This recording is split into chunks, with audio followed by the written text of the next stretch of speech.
Hey everyone, Molgo Kirby here with an updated Yama P3 no-fly melee guide. My first guide was made very early on and turned out more bloated with information than I wanted. This one is going to get right into a simplified 3-tick melee method to get you 3-ticking right away, with optional advanced stuff afterwards, including new methods the old guide didn't have. I'll link my old guide in the description in case you want it, as it's still a good resource for the basics of a boss. Before we get into how to 3-tick melee Yama, here's some tips on Flinching Yama. Yama spawns flares every time he melees you in P3, so it's important to get this part down. A quick note, the boss's attack speed is 7 ticks in Enrage, but 8 ticks in P1 and P2. With practice, you'll get a feel for it, but I personally like to use the 0-1-2 rule to help me time the flinches during Enrage. After a boss spawns the second set of fireballs, which is the same time the first set explodes, immediately click to step back to avoid getting meleeed. In other words, it's 0 ticks before clicking.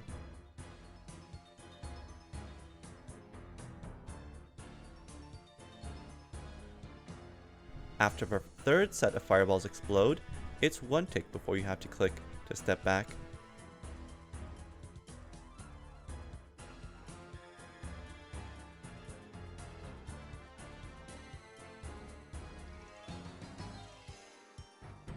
After the boss's auto attack lands on you and shows a hit splat, it's 2 ticks before you have to click to step back. If you're already standing away from a boss when it's time to click, you can stand still or just click on any tile that's away from a boss.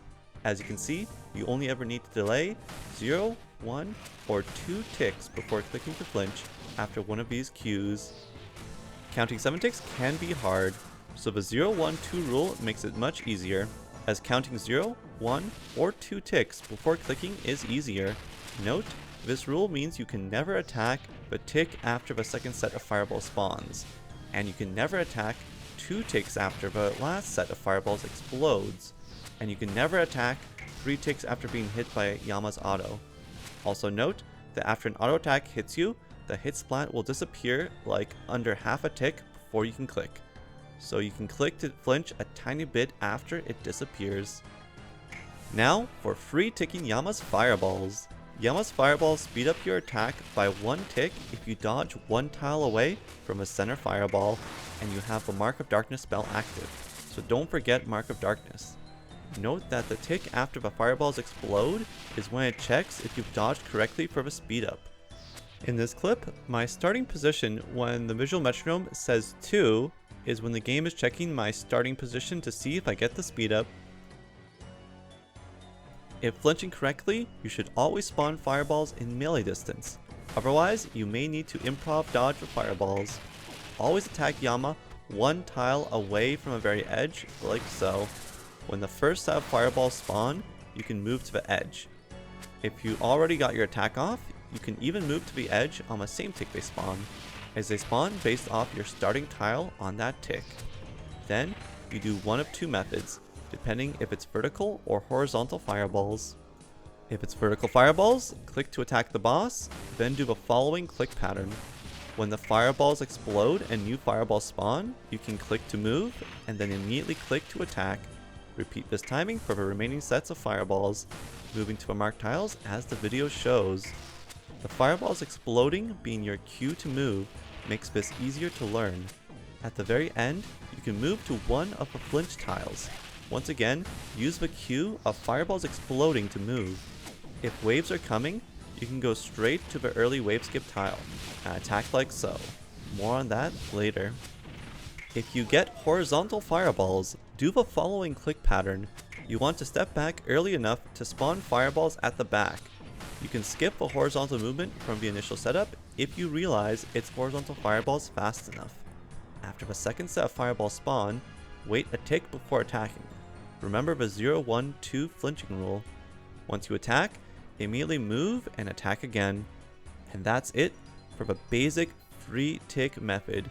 You just need to memorize these 2 patterns. There's no awkward hassle of getting into cycle like with the fly methods, since this method is just flinching the boss until fireballs show up. I'll cover how to deal with waves now. I use 2 tile markers for wave skipping. The one off to the side is for when you want to dodge waves one tick earlier. This is only useful if your attack is ready before the normal wave skip timing.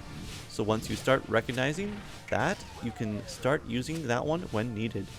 If you think your next attack will be the same tick as Yama's attack, you can use the early wave skip.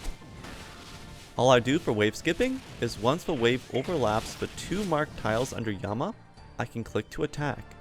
If using the early wave skip tile, use the 2 marked tiles that are lined up with the early wave skip tile as a reference for when to click.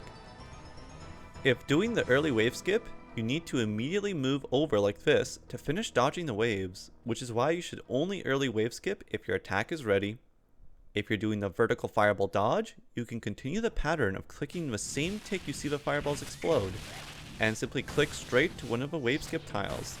You can typically do the early wave skip after a vertical fireball dodge, so just go straight there and immediately do the wave skip. Now you're ready to no-fly Yama. Note however, the diagonal fireballs will always be in the same direction for solo or for the host of a duo, but for the second person joining a duo, their diagonal fireballs will spawn in the opposite direction. So if you're the second person in a duo, things will be a little tougher. The horizontal fireballs will be as simple as mirroring the patterns I've shown. However, the vertical ones run into issues with waves when the waves are coming, as the waves are closer on the mirrored side. In max melee duos, you'll probably encounter at best one wave and maybe even skip it. And this first wave has a 50% chance to be nulled when doing the mirrored vertical fireball dodge due to a finicky wave nulling mechanic, so you could chance it and burn some supplies. Note that you probably won't get a second set of waves in a duo, but if you do, the second set of waves spawns the fireballs right after you dodge the wave, forcing you to place the fireballs in the solo corner, making the mirrored vertical fireballs impossible. The best solution for vertical fires and waves as the second player is a new solve. Credit to RedEyeJedi for this one. He is also making many great Yama guides, so be sure to check him out. I'll put a link in the description to his channel.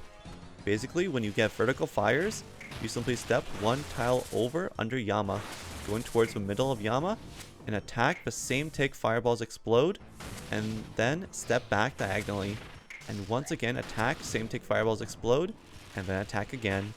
You can also do a mirrored version of this in solo, but I think the original method for solo is easier personally. And here's it slowed down for you. Basically, we get the vertical fireballs, we step under, and we click right before our fireballs explode. For the first set of fireballs, and again for a second one. Right as they're about to explode, that's when we click to go in. As you can see with timing. And that is the GodFly, as RedEye calls it. This cool little strat he's came up with. And now you're ready to be a free tick Yama master.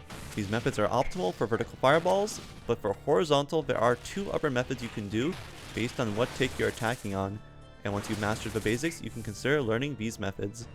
First of all, there's the original God cycle pattern. For this one, if you attack same tick as Yama, you can get an extra hit off before stepping back. This places the fireballs closer to Yama however, so the dodge pattern is harder as there's more clicking. At the very end, I change my prayer the same time I click to attack Yama. If you change your prayers preemptively, you can make this easier. Aside from waiting one tick after the initial step back, this pattern moves or attacks every tick pretty much. You can actually do this pattern every time if you prefer over the other method. It's equal to the other method in 2 out of 3 situations, and better in 1 out of 3, that being the one where you get the extra hit off. Lastly, there's the runaround cycle, which replaces the Halley cycle from my old video. This method should only be done if you're on the right tick. Otherwise, stick to one of the other 2 horizontal methods. This one is for if you're attacking one tick after Yama, which is also one tick before fireballs spawn. This one is a nice time save, but is pretty tricky at first, so only go for it once you've really mastered meleeing Yama. For this one, when you know you're on the right cycle, you pre-move towards the middle to have more time to react.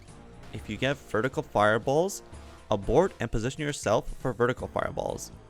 If you get horizontal though, do this pattern.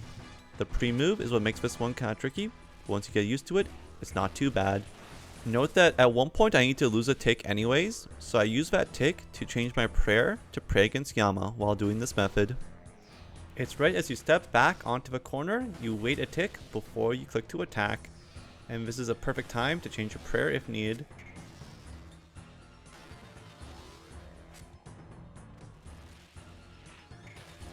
One last tip, after dealing with flares, try to be fast to get back to flinching. If you accidentally spawn flares away from Yama, just improv. Remember the 0, 1, 2 flinching rule. And if you put yourself in a bad position, it's better to miss hits than to greed and get meleeed. And that's it for the Yama free tick melee guide. I hope this simplified approach will get more people free tick meleeing, and maybe even trying out the advanced strats. Hope you all enjoyed the video. See you all next time. Peace.